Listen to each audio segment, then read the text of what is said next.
Salut à tous et à toutes, c'est Diablo X9, je suis heureux de vous retrouver aujourd'hui pour une nouvelle vidéo que beaucoup de gens m'ont demandé. Il s'agit de mon armurerie de classe sur BF3, comme j'avais pu le faire à l'époque sur Call of Duty, rappelez-vous, les plus anciens certainement s'en souviendront. Comme vous le savez, Battlefield 4 approche et l'ennui commence à s'installer ces derniers temps sur BF3. Je pense donc que de vous proposer quelques-unes de mes classes préférées permettra à certains de tester des choses nouvelles et de s'amuser en attendant la sortie du prochain FPS de DICE.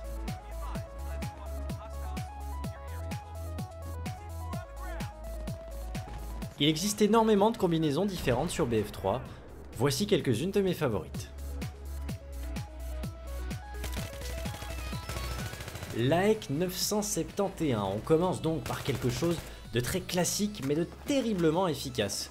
Peu importe le mode, la map, votre style de jeu ou les adversaires qui sont en face, cette classe vous permet de jouer sans devoir réfléchir. Pour les débutants, sachez qu'il s'agit à mon avis d'une des armes les plus faciles à prendre en main.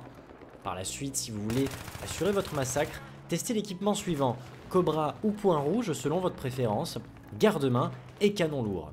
Allez savoir pourquoi, le recul est quasi inexistant avec ce dernier accessoire, vous permettant de tuer des cibles à distance très facilement, tout en conservant l'une des armes les plus redoutables en close quarters du jeu.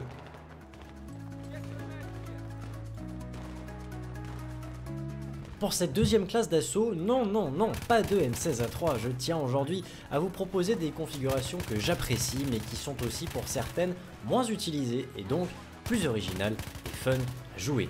Nous allons donc parler de la KH 2002. Longtemps détestée par une grande partie de la communauté, cette arme plus souvent utilisée dans des combats à grande distance a su se faire une place grâce aux joueurs les plus acharnés qui ont réussi à dompter sa cadence de tir particulière. Pour les accessoires, essayez donc Cobra, Point Rouge comme vous voulez, garde-main et cache-flamme. Pourquoi pas canon lourd me direz-vous? Eh bien tout simplement parce que la portée de l'arme est déjà largement assez suffisante de base. En ajoutant ce dernier atout, vos tirs sont moins repérables, vous conservez un recul très correct à gérer et une facilité de kill à moyenne et longue distance très agréable. Il s'agit évidemment pas de la meilleure arme pour du combat rapproché, cependant vous serez surpris d'apprendre qu'elle se débrouille très bien même en Ripfire. On passe à la classe ingénieur, plus souvent occupée à descendre des hélicos au RPG ou à réparer un tank allié, vous serez tout de même forcé de vous défendre à l'aide d'une arme de temps à autre, et quoi de mieux que la M4A1 pour ce faire. Il s'agit en réalité, à mon avis, de la meilleure arme disponible pour la classe ingénieur, ou du moins la plus polyvalente. Ce n'est d'ailleurs pas étonnant de la voir souvent comparée à la M16A3 de la classe assaut. Niveau accessoires, je vous conseille un point rouge garde-main et canon lourd. Il s'agit d'ailleurs de la même configuration que j'utilise pour ma M16. La M4A1 est une arme très complète qui possède une cadence de tir correcte, voire un peu basse comparée à la plupart des autres armes de la classe ingé. Heureusement, elle se rattrape en faisant beaucoup plus de dégâts par balle, possédant une distance de frappe élevée et une précision étonnante. Attention cependant aux situations trop rapprochées où elle excelle beaucoup moins face à une A91 ou une MTAR 21 par exemple. Et oui, la loi de la cadence de tir peut paraître dure des fois, mais avec un peu d'entraînement, vous devriez être capable de combler ce manque de balles par minute en gérant mieux vos déplacements et en anticipant ceux de vos adversaires.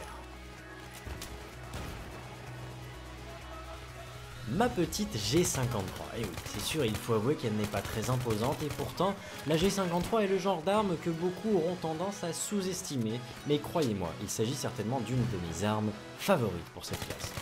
Son chargeur assez restreint vous oblige à adopter un style de jeu très nerveux et à surveiller vos temps de rechargement pour ne pas être pris par surprise. Je crois que le plus étonnant avec cette arme reste sa dispersion de balles quasiment nulle à distance. Pas grand chose à dire de plus, à part que j'apprécie énormément jouer avec cette arme et que vous devriez l'essayer pour vous rendre compte à quel point il est agréable d'enchaîner les kills avec cette petite machine à tuer. Pour les accessoires, je vous recommande la configuration suivante, point rouge, garde-main et canon lourd. Passons à la classe soutien. Autant vous le dire de suite, il s'agit en réalité du personnage que je joue le moins sur BF, et pour cause, je suis pas du tout fan des grosses batteuses. En voici cependant une, plutôt agréable à utiliser, voire assez ritarde. En effet, en close quarters, il vous suffira d'adopter ma configuration, un viseur quelconque, de toute façon vous n'allez pas viser, garde-main et chargeur grande capacité. Il vous suffira ensuite de tirer sans arrêt jusqu'à ne plus avoir de balles dans votre chargeur. Une dizaine de kills devraient s'être ajoutés à votre score durant l'opération. Vous êtes plus du style bien dégueulasse à ne pas bouger de votre rocher, testez le bipied qui annulera tout recul et dispersion des balles. Attention cependant, je décline toute responsabilité en cas d'insulte à votre égard dans le chat. Quitte à ne pas aimer les mitrailleuses lourdes, laissez-moi vous proposer un bon fusil à pompe pour dégommer vos ennemis comme des zombies fraîchement infectés. Bien qu'il existe plusieurs fusils de ce genre, le 870 MCS comme vous diriez reste mon favori. Le style de la classe est très old school, oubliez le viseur, ajoutez un laser pour une précision à courte portée redoutable et des munitions à fléchettes pour une distance de frappe légèrement augmentée.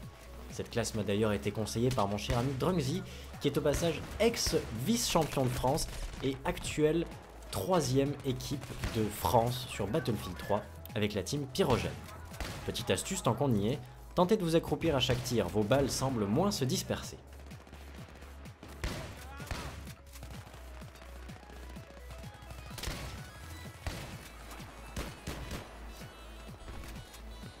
On passe à la classe Recon, ou plus souvent appelée Sniper. Le M98B est mon premier choix.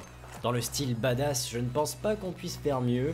Pour vous dire, il s'agit du fusil de précision le plus puissant du jeu, assurant votre kill à 80 ou 90% du temps si vous le logez votre balle dans le torse, et à 100% dans la tête, bien évidemment. Les accessoires utilisés sont les suivants: viseur de base x8, laser et culasse. Les snipers à verrou sont de loin les armes les plus difficiles à maîtriser dans BF3, ne vous attendez donc pas à faire des miracles au début. Cependant, avec un peu d'entraînement, vous devriez arriver à enchaîner les kills avec style, et en n'oubliant surtout pas de compter sur votre arme secondaire, qui est des plus importantes lorsque vous jouez cette classe. Il existe aussi beaucoup de différents fusils de précision, mais le classique SV98 reste un incontournable.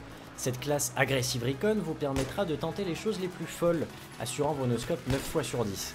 La config elle est simple, viseur PKA 3,4, laser et culasse. Il s'agit certainement d'une des classes les moins potentiellement intéressantes pour du teamplay, et il faut se dire que de temps en temps ça fait du bien de se la jouer solo et de faire des actions de folie, alors foncez. Avec cette config, l'Aggressive Recon devient rapidement à la portée de n'importe qui. Vous voilà donc prêt à partir sur le champ de bataille avec 8 de mes classes préférées. Je ne pense pas vous en reproposer plus sur Battlefield 3, mais si le concept vous plaît, sachez que vous pourrez compter sur moi pour faire de même sur Battlefield 4. Si cette vidéo vous a plu, n'hésitez pas à la partager autour de vous et dire aux gens que je suis heureux d'enfin pouvoir vous retrouver. Vous êtes ceux qui créent mon envie de réaliser des vidéos, alors je compte sur vous. Et merci pour votre soutien. Salut tout le monde.